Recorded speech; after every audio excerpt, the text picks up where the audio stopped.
Welcome back to GB News. You're watching the Camilla Tomley Show with me, Christopher Hope. I'm delighted now to be joined by the Deputy Leader of Reform UK and MP for Boston and Skegness, Richard Tice. Richard, welcome to the programme. Very good morning to you. Beautiful sunny day. A beautiful day. It's been a busy week in August in politics, Richard Tice. Do you think all of the 6 candidates were right to say they wouldn't do any deals with you or Nigel Farage this week? Oh, look, I mean, they're all, frankly, desperate in their own sort of sweet way. I think, frankly, no one's really interested in what's going on in the Tory party. They got annihilated in the election.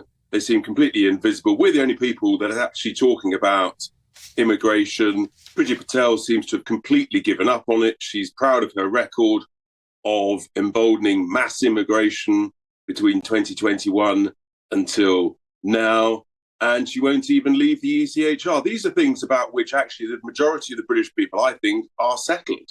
And so I just think they're out of touch. And the real issue, Chris, is what the Labour Party is doing with taxpayers' cash.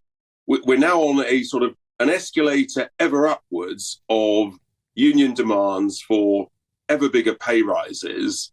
And that's going to be a catastrophe for the UK's finances, and we're going to pay. What would you do, Richard? What would you do? Would you not honour the pay review bodies? That's the 5.5%. The biggest number was the 5.5% pay rise, £10 billion cost. What would you do if you were in power? It's very simple. What you do in the private sector, when you talk about pay rises above inflation, you say, well, there's got to be some productivity improvements. There's got to be some performance-related element to it. And it works in the private sector. You get growth, and that's what we need. We need some productivity and we need some performance in the public sector. The truth is that as the wage bill goes up, as the number of people working in the public sector goes up, productivity is collapsing.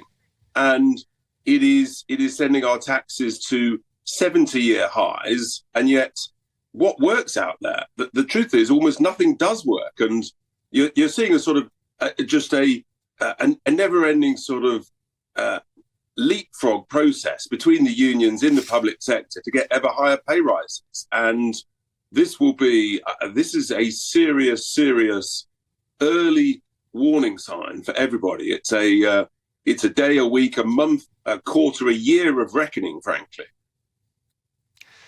But what you're happening here, though, is the Tory party is saying it can't work with you. Don't you think you need to find some common cause with them to take on Labour?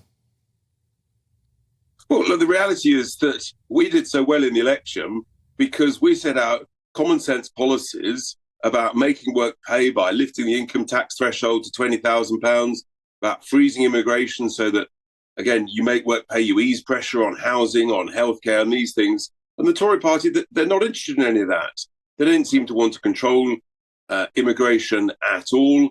And so at the moment, I'm sort of wondering, well, what do we have in common with them? And I think the answer is maybe less than people think. And do you know what? Competition's a good thing. It's supposed to be a fundamental part of the philosophy of conservatism. But it's something that the Tory leadership have completely abandoned.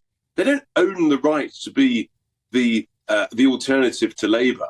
They don't own the philosophy of conservatism. So if they don't perform, guess what? Someone's going to come up and eat their lunch. That's how competition works. It's a very good thing. And we're very focused at Reform on the May elections next year and growing the party, as you've heard from Nigel and our chairman Zia, taking it to the next stage. And yeah, we're very excited. Yeah. Richard Tice, you mentioned pay there, and I've got to ask you about the extra earnings earned by Nigel Farage from his media commitments, $1.2 million a year. Are you comfortable with your leader earning so much more, which doesn't rely on him being an MP? Well, what it shows actually is that he has very strong appeal to huge numbers of people, and in a sense, that's one of the reasons why he secured so many votes. He's very well known. He's a very strong celebrity in his own right, and that has a value. And I come back to what I previously said. You know, competition is a good thing. People performing, working very hard, earning things. We should aspire to that. We want more of that. ironically, of course, it was the Labour Party 20 years ago that was comfortable with that. But now we've sort of ended up in this ridiculous state of affairs where if you earn more than X, people sort of view it as, well, that's a bad thing.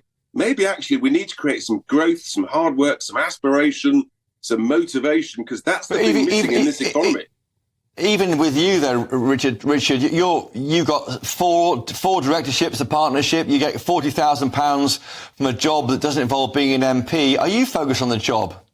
Hey, guess what? What that means is I'm in touch with the reality. I'm out there in the real world, helping, understanding, working hard. And do you know what? If you want something doing, give it to a busy person. Get some growth, get some action. I tell you what, if you talk to the constituents of Boston and Skegness, they've seen more of me in the last 4 weeks than I think they saw of their predecessor in 9 years. They've heard. Are you there a lot? Did you live there? Are you there a lot? I'm there every week. I've just found the property to live there at the in the constituency, which is great. And so yeah, we're fully on and making some great contacts. And yesterday I was at a family event in the constituency in a wonderful town hall of Curtin. So yeah, we're busy, we're getting stuck in, and I think that's it. But equally, having a second or a third job, it actually helps sometimes understanding what's going on, whether it's in healthcare, real estate, media. You've got to know what's going on out there. Richard, your colleague Rupert Lowe has given his MP salary to charity, he says. Why shouldn't Nigel Farage do the same? Well, those are individual matters for individuals. That's, again, individual responsibility is a philosophy of conservatism, believing in that. And that's a great thing. And that's fantastic for what Rupert's done there. And I know he's working very hard in his constituency too. But, you know, fundamentally, I tell you what, I think the constituents of the 5 constituencies where we've got MPs, I think they'll see more action, more oomph, more challenge to the respective parts of the public sector to make sure stuff gets done, action happens, and we create some growth. And that's what we've got to do, because without growth in those constituencies and around this country, we are heading to a very, very bad place. And if we don't grow, we're heading towards bankruptcy. Yeah. Richard Tice, just quickly ask you about the claims of two-tiered justice. Are you comfortable with people being jailed for remarks on Facebook and Twitter, given the same kind of terms that are handed out to violent thugs?